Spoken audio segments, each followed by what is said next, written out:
नमस्कार बच्चों, स्वागत है आपका आज की इस वीडियो में। जैसे कि बच्चों अभी कुछ देर पहले मैंने इसका पार्ट 1 अपलोड किया था। इस वीडियो के माध्यम से इसका पार्ट 2 लेके आ गए हैं बच्चों।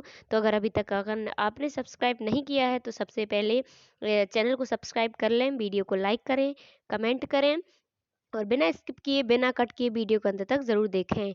सत्र आपने देखा होगा कि 2024 से 25 के बीच का टाइम आपको पता होगा, क्योंकि 3 घंटे 3 पेपर आप करके आ गए हैं, तो आपको टाइम इसका 2.5 घंटे का पता होगा। पूर्णांक भी आपको पता होंगे और आशा करती हूँ आपको पूरे में से पूरे नंबर मिलेंगे, अभी तक के पेपर में मिले हुए होंगे, है ना? आपने अच्छे से किया होगा पेपर, क्योंकि हमने ओरिजिनल पेपर अपलोड किया था। एक भी क्वेश्चन इसमें से बाहर नहीं गए हैं। और अगर आप बच्चों इस चैनल पर नए हैं तो सब्सक्राइब करके ज़रूर रखें, ताकि आने वाले जितने भी एग्ज़ाम्स हैं उनकी नोटिफिकेशन आप तक पहुंच जाए और आपको वो वीडियोस मिल सकें। ठीक है बच्चों? चलिए, इसका अभी तक अगर आपने पार्ट 1 नहीं देखा है तो सबसे पहले इसका पार्ट 1 देख सकते हैं, फिर इस वीडियो के माध्यम से पार्ट 2 है। ठीक है बच्चों? चलिए, 1 से 10 तक के प्रश्न थे, आपने देखा होगा। यहाँ से स्टार्ट होते हैं इसके प्रश्न 11 से। अति लघु उत्तरीय प्रश्न है। तो वीडियो को बिना कट किए, बिना स्किप किए अंत तक ज़रूर देखना है, और जो भी क्वेश्चन और उनके आंसर हैं तो आप वीडियो को रोक करके लिख सकते हैं। क्या है मृतजीवी किसे कहते हैं? तो चलिए, इसका आंसर क्या रहेगा? तो जो जीव मरे हुए और गले सड़े जीवों से अपना भोजन ग्रहण करते हैं, उन्हें क्या कहते हैं? मृतजीवी कहते हैं। ठीक है बच्चों? क्या होता है? जो जीव मरे और गले सड़े जीवों से अपना भोजन ग्रहण करते हैं, यानी कि खाते हैं, तो वो मृतजीवी कहलाते हैं। फिर 22वां प्रश्न है, आहार नली को कितने भागों में बांटा गया है? तो चलिए, इसका प्रश्न क्या आ जाएगा? आहार नली को इन भागों में बांटा जाता है, किस किस में? आमाशय में, पक्वाशय में, पित्ताशय में और छोटी आंत बड़ी आंत में। ठीक है? तो आप यहाँ से यहाँ तक 12वीं का आंसर लिख सकते हैं। ठीक है बच्चों? चलिए, नेक्स्ट देखते हैं प्रश्न 13वां। ऊष्मा स्थानांतरण करने में चालक और संवहन की प्रक्रिया में अंतर बताना है। ठीक है? तो आप अगर वीडियो को सब्सक्राइब नहीं किया है चैनल को, तो सबसे पहले सब्सक्राइब करके रखें बच्चों। वीडियो को लाइक ज़रूर करके जाएं। आप देख सकते हैं, ऊष्मा का हस्तांतरण चालन के माध्यम से, सीधे संपर्क के माध्यम से वस्तुओं के बीच होता है। ऊष्मा का संचरण संवहन के माध्यम में द्रव्य के भीतर होता है। ठीक है? आप यहाँ से यहाँ तक इसका आंसर लिख दीजिएगा बच्चों। आप वीडियो को पॉज करके, जो वीडियो है अपनी, उसको पॉज कर लीजिएगा, यानी कि वीडियो को रोक लीजिएगा। फिर आप स्क्रीनशॉट ले सकते हैं, या फिर आप अपनी कॉपी में इस प्रश्न को, आंसर को लिख सकते हैं। ठीक है बच्चों? चलिए, इसके बाद 14वां प्रश्न पढ़ते हैं, क्या है?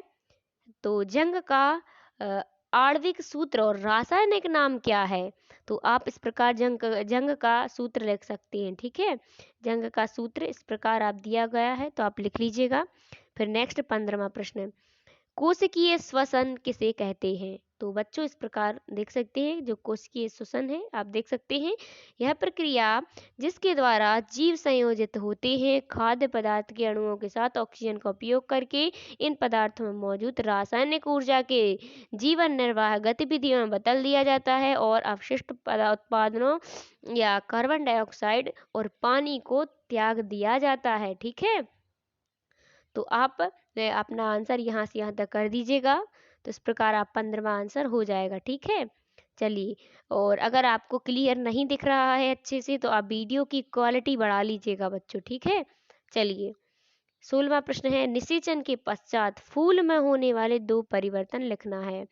तो चलिए, 16वां प्रश्न, इसका आंसर है, निषेचन के बाद फूल में 2 परिवर्तन दिखाई देते हैं। पहले परिवर्तन में अंडाशय तेजी से विकास और फल में रूपांतरण शामिल है, और दूसरे परिवर्तन में बीजांड के चारों ओर एक सख्त आवरण का निर्माण शामिल है, जो बाद में बीज में बदल जाता है। ठीक है? तो आपको यहाँ से यहाँ तक लिख देना है। ठीक है? यहाँ से यहाँ तक इतना हो जाएगा 16वें का आंसर। चलिए बच्चों, 17वां प्रश्न देखते हैं, जो कि लघु उत्तरीय प्रश्न है। प्रत्येक प्रश्न 3-3 मार्क्स के स्टार्ट होते हैं। कीटभक्षी पादप किसे कहते हैं? उदाहरण सहित समझाइए।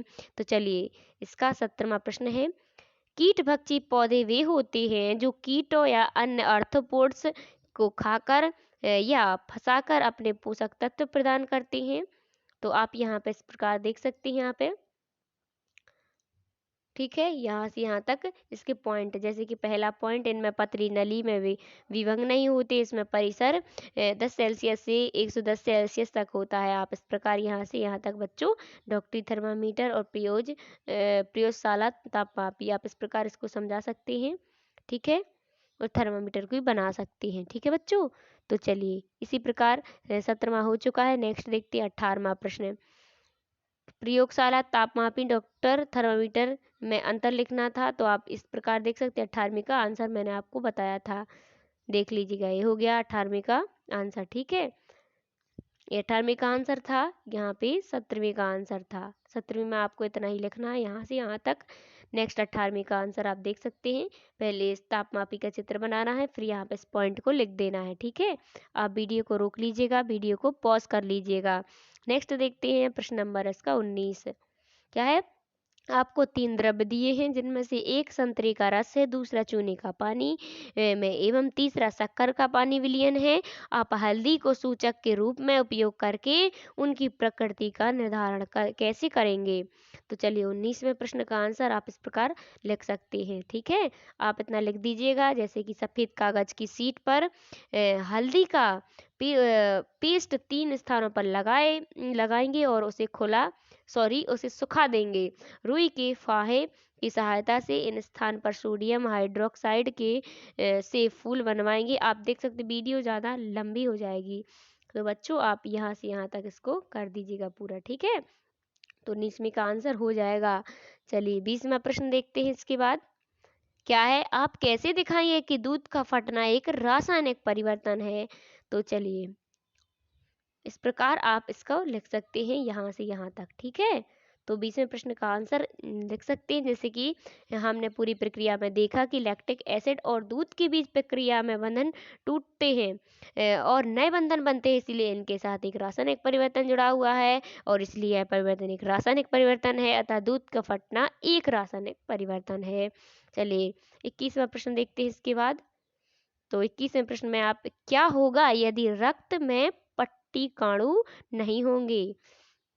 तो इस प्रकार आप 21वें का प्रश्न यहाँ से यहाँ तक बच्चों लिख सकते हैं, यहाँ से यहाँ तक पूरा। ठीक है, 3 लाइनें हैं, तो 3 लाइन में जैसे रक्त में पट्टिकाणु प्लेटलेट्स नहीं होते, पर चोट लगने पर रक्तस्राव होते रहेगा और घाव ठीक नहीं होंगे, इससे अत्यधिक रक्त की कमी हो जाती है और मृत्यु भी हो सकती है। ठीक है, 22वां प्रश्न चलिए देखते हैं। शरीर के सभी अंगों को रक्त की आवश्यकता क्यों होती है। तो जैसे कि आप यहाँ पे देखिए, शरीर के सभी अंगों को रक्त की जरूरत होती है, क्योंकि रक्त कई तरह की अहम का काम करता है।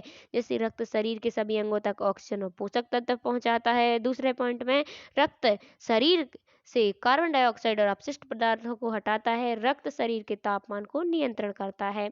तो बच्चों आपको यहाँ से यहाँ तक आप देख सकते हैं, यहाँ से यहाँ तक 22 का आंसर आप कर दीजिएगा। ठीक है, इतना लिख दीजिएगा, फिर 3 पॉइंट्स लिख दीजिएगा। चलिए इसके बाद नेक्स्ट देखते हैं प्रश्न नंबर 23। ठीक है, यहाँ से स्टार्ट होते हैं अपने दीर्घ उत्तरीय प्रश्न। 5-5 अंक के। मनुष्य में कितने प्रकार के दांत पाए जाते हैं, प्रत्येक के कार्य लिखिए। तो चलिए देखते हैं प्रश्न नंबर 23। यहाँ पे मनुष्य के 4 मुख्य प्रकार के दांत होते हैं। पहला आप पॉइंट देख सकते हैं, यहाँ पे 4 ही दिए गए हैं। आप यहाँ 4 प्रकार के होते हैं, 1, 2, 3 और 4। तो इसमें डिटेल में आप लिख दीजिएगा। ठीक है बच्चों, आप वीडियो को पॉज करके, यानी कि जो वीडियो है अपनी उसको रोक लीजिएगा और धीरे धीरे से इसको लिखते चलिएगा। ठीक है, तो 4 प्रकार के हैं, आप इन 4 प्रकार को अच्छे से लिख लीजिएगा। ठीक है बच्चों, तो चलिए बढ़ते हैं नेक्स्ट प्रश्न 24 की ओर। तो देखते हैं प्रश्न नंबर 24 में इसका, अम्ल वर्षा किसे कहते हैं, वर्षा जल में यह अम्ल कहाँ से आता है तथा इससे क्या हानि पहुँचती है। तो 24वें प्रश्न का आंसर आप देख लीजिएगा। तो यहाँ से यहाँ तक आपको 24वां प्रश्न लिखना है। पहले इतना लिख देना है यहाँ से यहाँ तक, फिर यहाँ पे कुछ पॉइंट्स यहाँ पे दिए गए हैं, तो आपको पूरा यहाँ से यहाँ तक लिखना है। ठीक है, पहले आप इतना लिख दीजिएगा बच्चों 24 में, यहाँ से यहाँ से यहाँ से, ठीक है, यहाँ से लेकर के यहाँ तक। ठीक है, तो 24वें प्रश्न का आंसर हो जाएगा। आप देख सकते हैं 24वें प्रश्न का आंसर इतना है। ठीक है, चलिए नेक्स्ट देखते हैं प्रश्न नंबर 25। तो पढ़ते हैं, निम्नलिखित को परिभाषित कीजिए। किसको, अंतः श्वसन को और श्वसन दर को। ठीक है, चलिए इनको परिभाषित कैसे करना है आप यहाँ पे देख लीजिएगा बच्चों। तो चलिए 25वें प्रश्न में आप इस प्रकार इनको परिभाषित करते हैं। जैसे अंतः श्वसन का मतलब यहाँ से यहाँ तक पूरा लिख दीजिएगा, फिर यहाँ से यहाँ तक पूरा लिख दीजिएगा, ठीक है। तो चलिए नेक्स्ट लास्ट प्रश्न है 26वां प्रश्न। तो यहाँ से यहाँ पुष्प में निषेचन की प्रक्रिया का सचित्र वर्णन करना है। तो आप देख सकते हैं जो पुष्प की जो है क्या बोलते हैं उसको, यहाँ से यहाँ तक इसको लिखना है, फिर यहाँ पे इसका डायग्राम बना देना है। पहले आप यहाँ से यहाँ तक इसको देख लीजिएगा 26वें प्रश्न को, फिर इसका लिख करके फिर यहाँ पे इस डायग्राम को आप बना सकते हैं, ठीक है। इसी प्रकार आप डायग्राम को बना दीजिएगा। आप देख सकते हैं यहाँ पे इस प्रकार इस डायग्राम को बना करके यहाँ पे इस प्रकार लिख दीजिएगा, ठीक है बच्चों। तो मिलते हैं नेक्स्ट वीडियो में, जो कि अपना पार्ट, आपको पता है कि नेक्स्ट वीडियो में कौन सा पार्ट रहेगा, सॉरी उसमें कौन सा सब्जेक्ट रहेगा, जो आपका नेक्स्ट पेपर है वो नेक्स्ट वीडियो के माध्यम से बता दिया जाएगा। तब तक के लिए थैंक यू, धन्यवाद बच्चों, बेस्ट ऑफ लक विज्ञान के पेपर के लिए। थैंक यू बच्चों।